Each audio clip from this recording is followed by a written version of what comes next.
Hello class 10th. As we are continuing manufacturing industry from 6th chapter geography, and still we have discussed about industries, important of industries, the classification of industries that we have to study today. And before classification we had discussed already about factors which were affecting to locate a industry.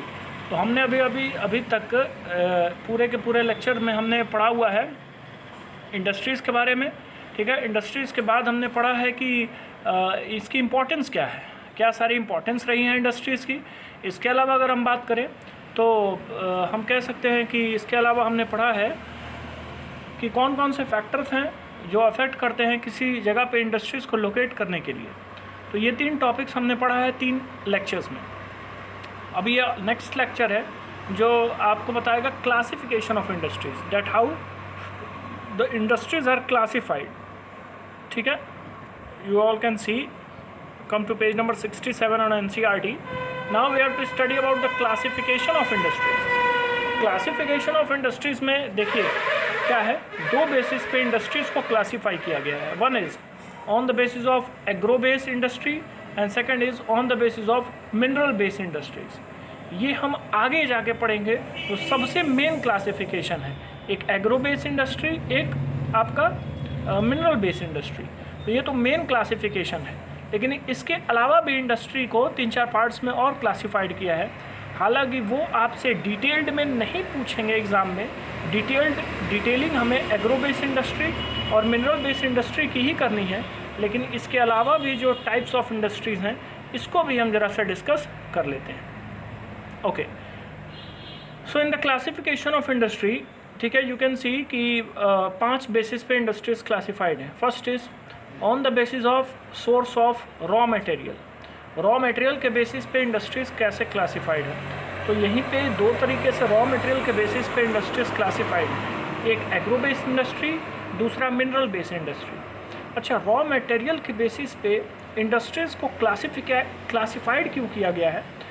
जैसे देखो, मान लीजिए कोई floor industry है, ठीक है, उसके लिए रॉ मटेरियल क्या होगा? वीट होगा, ठीक है। कोई राइस मिल है या शुगर मिल है, दोनों का एग्जांपल ले सकते हैं। तो शुगर मिल के लिए sugar cane will be raw material and rice mill के लिए जो है कि धान जो है ये क्या होगा? एक तरह का रॉ मटेरियल होगा।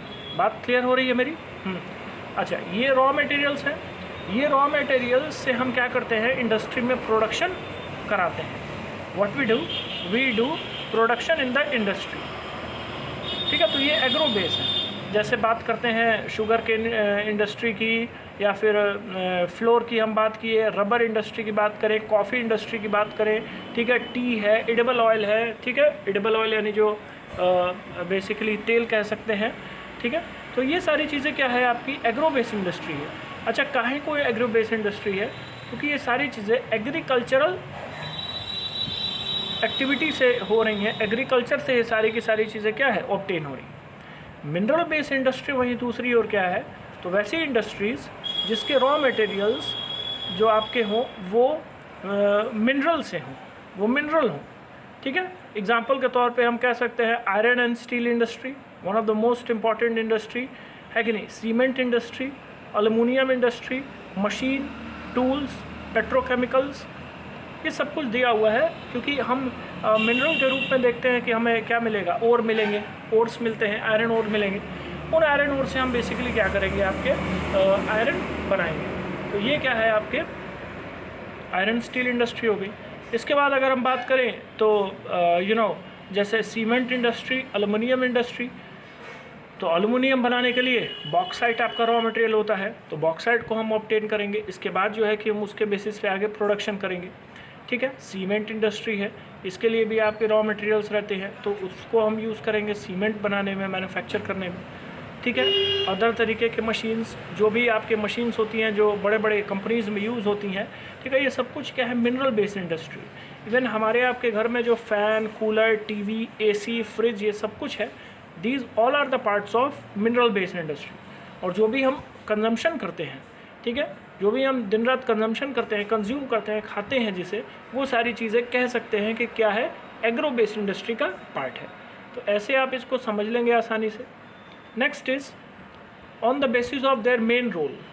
ये तो हमने रॉ मटेरियल के बेसिस पे क्लासिफाइड किया इंडस्ट्री को दो तरीके से, एग्रो बेस और मिनरल बेस। सेकंड है on the basis of main role. तो मेन रोल के बिहाफ पे देखिए कंज्यूमर इंडस्ट्रीज़ कैसे हैं, एक बेसिक इंडस्ट्री, ठीक है, और दूसरा आपका कंज्यूमर इंडस्ट्रीज़। तो बेसिक इंडस्ट्रीज़ में वो इंडस्ट्रीज़ हैं जो बहुत ही इंपॉर्टेंट इंडस्ट्रीज़ होती हैं। जैसे एग्जांपल में फिर वही आयरन ओर इंडस्ट्री ले सकते हैं, कॉपर स्मेल्टिंग, एल्युमिनियम स्मेल्टिंग, ठीक है, ये सारी इंडस्ट्रीज़ कुछ हैं। और जो कंज्यूमर बेस्ड इंडस्ट्री है वो उस इंडस्ट्रीज़ को कहते हैं जहाँ हम डेली लाइफ में अपने कुछ ऐसे छोटे मोटे प्रोडक्ट्स को यूज़ कर रहे हैं, ठीक है, टूथपेस्ट हो गया, शुगर हो गया, पेपर हो गया, सेविंग मशीन्स, ये सब कुछ आपकी क्या है, कंज्यूमर बेस्ड इंडस्ट्रीज़ हैं, ड्यूरेबल इंडस्ट्रीज़ हैं जो कहीं ना कहीं मिनरल से रिलेटेड है। नेक्स्ट थर्ड क्लासिफिकेशन जो आता है वो थर्ड क्लासिफिकेशन है on the basis of capital investment. कितना कैपिटल इन्वेस्टमेंट के बेसिस पे इंडस्ट्रीज़ कैसे क्लासिफाइड है। देखो किसी भी बिज़नेस को करने के लिए यू नीड कैपिटल, बिना पूंजी का धंधा नहीं होगा।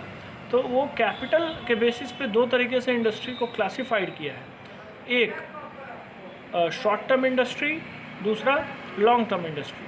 तो शॉर्ट टर्म इंडस्ट्री कह सकते हैं कि वो इंडस्ट्रीज़ को कहते हैं, या स्मॉल स्केल इंडस्ट्री कह सकते हैं, उसका बेटर नाम यही होगा, स्मॉल स्केल इंडस्ट्री और लार्ज स्केल इंडस्ट्री।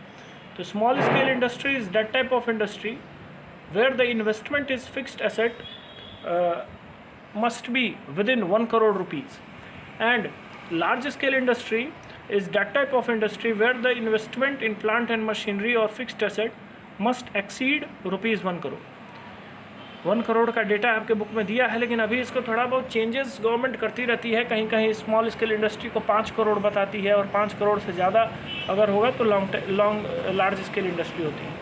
कहने का मतलब है कि अगर बहुत ज़्यादा इन्वेस्टमेंट लगा है आपके बिजनेस में तो that is called large scale industry, and if the invested capital is less in comparison to the large scale industry, it will be considered, or it will consider as small scale industry। फिर है on the basis of ownership। Ownership के basis पे अगर हम बात करें तो 4 तरीके से ये इंडस्ट्रीज़ क्लासिफाइड है, public sector, joint industries, private sector और कोऑपरेटिव सेक्टर। जैसे पब्लिक सेक्टर और प्राइवेट सेक्टर में डिफरेंस आपको क्लियर मैं कर दूँ एक बार और, कि पब्लिक सेक्टर का मतलब वो इंटरप्राइजेस, वो ऑर्गेनाइजेशंस, वो इंस्टीट्यूशंस जिस पे सरकार का अधिकार हो, जिस पे गवर्नमेंट का क्या हो, अधिकार हो, उसको हम पब्लिक सेक्टर इंडस्ट्री कहते हैं। और प्राइवेट सेक्टर इंडस्ट्री का मतलब वो इंडस्ट्री जो प्राइवेटली ओन की जाती है, जिसमें सरकार का हस्तक्षेप ना हो ज़्यादा, ठीक है, न के बराबर हो। जो प्राइवेट उद्योगपति हैं वही अपना मूल्य का निर्धारित करें, वही सारी चीज़ों को बनाएं, वही सारी चीज़ों का जो है कि क्या करें, उसको रूल मिलाएं, रेगुलेशंस बनाएं, अपने हिसाब से वो प्राइस तय करें, अपने अथॉरिटी के हिसाब से वो डिस्ट्रीब्यूट करें, ठीक है। तो ये सारी चीज़ें प्राइवेट सेक्टर से। The difference between both is that public sector focuses on much social welfare of public, whereas private sector also focus on the welfare of public. ऐसा नहीं है कि प्राइवेट सेक्टर्स वेलफेयर नहीं चाह रहे हैं, but they generally want to earn more profit. And why they will not earn, अगर वो काम कर रहे हैं तो they will earn more profit.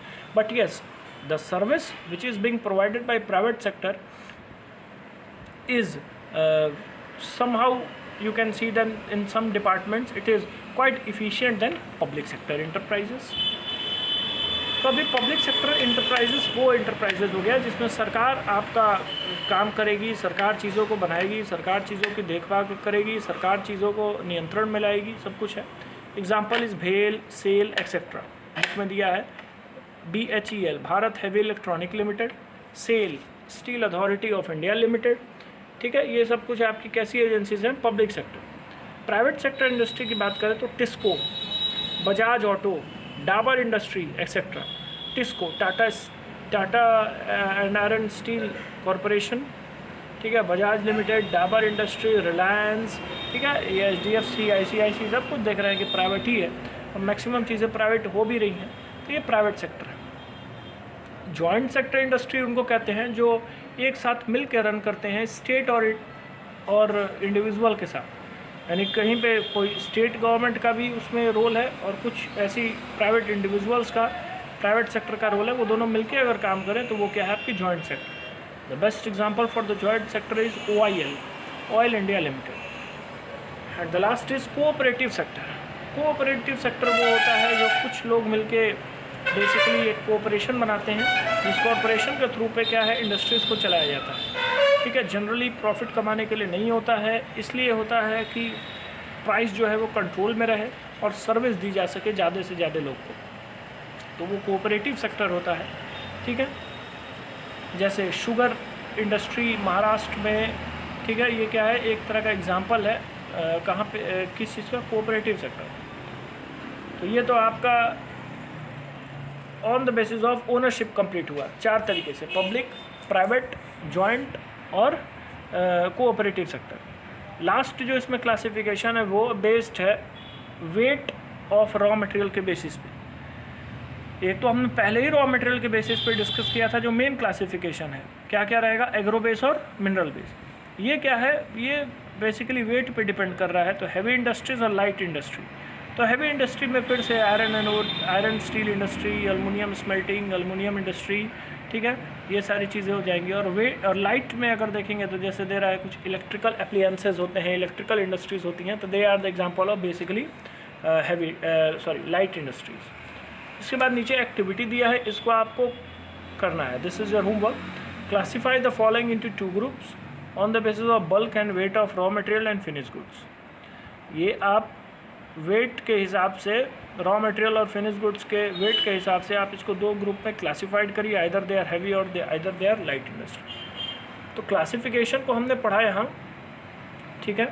इसमें 5 बेसिस का क्लासिफिकेशन है, on the basis of raw material, on the basis of the main role, on the basis of capital investment, on the basis of ownership and on the basis of weight of raw material. तो ये 5 तरह की हमने चीज़ों को cover किया है, ठीक है।